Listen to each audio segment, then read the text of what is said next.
Hello, this is Patrick White from AA Commodities and Investments with your Wednesday, August 28th market recap. As you can see here, we had a pretty solid day with corn closing up 4 3/4 cents at 371 even. We had November soybeans up 6.5 cents at 865 3/4. We had D Chicago wheat down 1.5 cents at 475 1/4. I'm going to go ahead and get it started off with a disclaimer. Just remember that everything I say is just my opinion and there's no direct trade recommendations.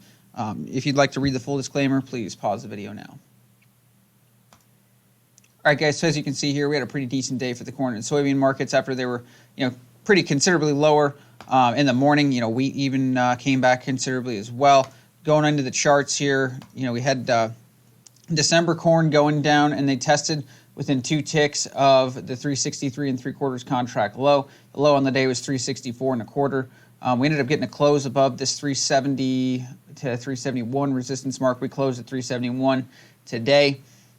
Pretty solid price action there on the day, and this is the first time we've closed up above the short-term 8 exponential moving average there. So pretty positive. We've lost a lot in the last couple of weeks here, and we've just had nothing but bearish news thrown at this market.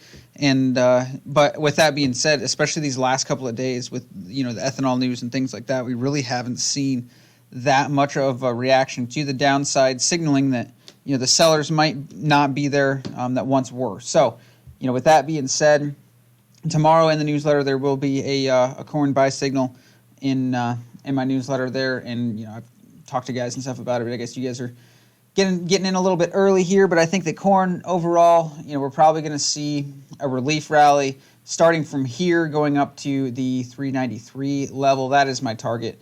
That would be to fill in that gap there. I think if we get above 393. Then, I think we could stab up to maybe $4, 401. But I don't think we're really headed for, a huge trend-changing rally in corn. But, I think that a relief rally is warranted at this time. Going on into soybeans here, we had a pretty interesting day. Really, soybeans are still inside their range here. They've been in for the last 4 days between 855 and 870. Market tested the 855 level, went down to 852.5. Could not find more sellers there. And had some pretty good sized short covering in the book there, right down at that 855, 854 3/4 level. There was a lot of contracts there on those ticks.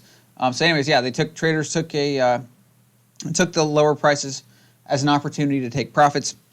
So really, we've just been continuing this range between 855 and 870. You go over to the meal market. I believe decent meal today was struggling with the $300 level. Yep. We went up, tried to test lower in meal down to that 295 region. Found buyers there at the 295 support level. Went up to the $300 per ton area, and that's where we've been seeing resistance from there. So it's good to see meal leading the rally. Typically, when meal leads, it's a lot more indicative of what soybeans are going to do. So into the wheat market here, we tested lower. We were, as much as 7, 8 lower, I believe, here on the day.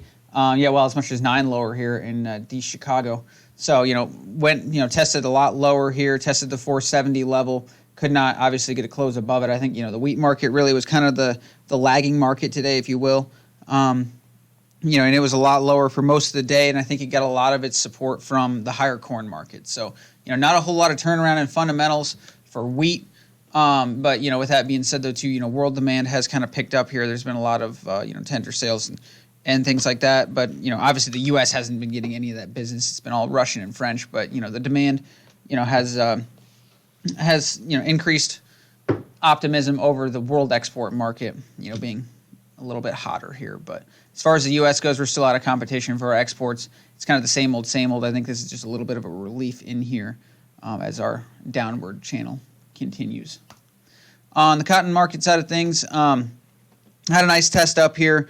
We've held the $58 to $57.50 level in cotton. We tested up to that $59 mark and found sellers there yesterday. And then today, we had a lightly bullish day, closing up 81 cents at 58.73. Obviously, we're still inside this range between basically $57.50 and $60. Fundamentals are still bearish. We've still got really high supplies. Weather forecasts are still bearish. We've still got more rain projected for the Texas Panhandle and things like that. We'll see if those rains, don't disappoint. And I think that, yesterday though too, the market's been trying to test higher, hasn't been able to really get the job done, closing near the highs except for today. And that's just due to the lack of progress with the Chinese. So not a whole lot really. I mean, I think we're still definitely inside of the range here for the cotton market, and we'll wait for the range to break here. So with that being said, here we're going into cattle. The cattle market kind of interesting here, I guess. The market's just basically caught between this 101 level and 98. This is kind of the range we've seen for the last, couple of weeks here.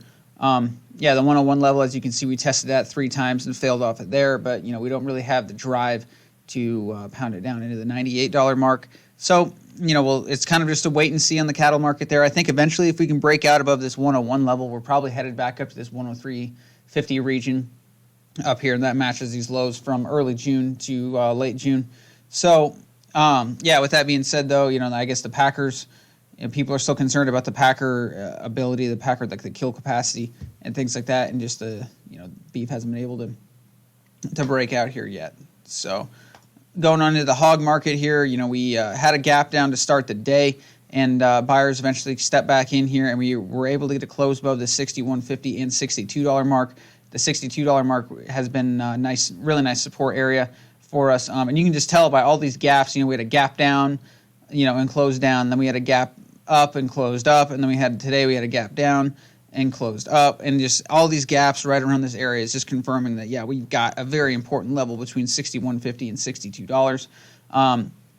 But with that being said, I don't think there's really huge evidence of a turnaround and a bullish rally for hogs. I mean, there's not huge evidence of that right now, but with that being said, if we can break above this $65 mark, and especially if we can break above $68.70, then I would definitely be a bull. I think that we can head back to this $73, $74 mark eventually, but there's no signs of it doing that at this time. So kind of a wait and see in the hog market. I'm glad that this $62 to $61.50 mark has held, and that's somewhat supportive for the hog market. Seems like we got a little bit of ahead of ourselves on the 23rd there with that gap down all the way down to 59. So, just kind of a wait and see. I think we're going to continue this sideways range between 65 and 62 until we hear, more news and get a fresh reason to break outside of that $3 range. So that's about all I got there. If you guys have any questions, feel free to reach out to me. You can reach out at aacommodities.com, or you can give me a call at 712-262-7606. Have a great day, guys. Thanks.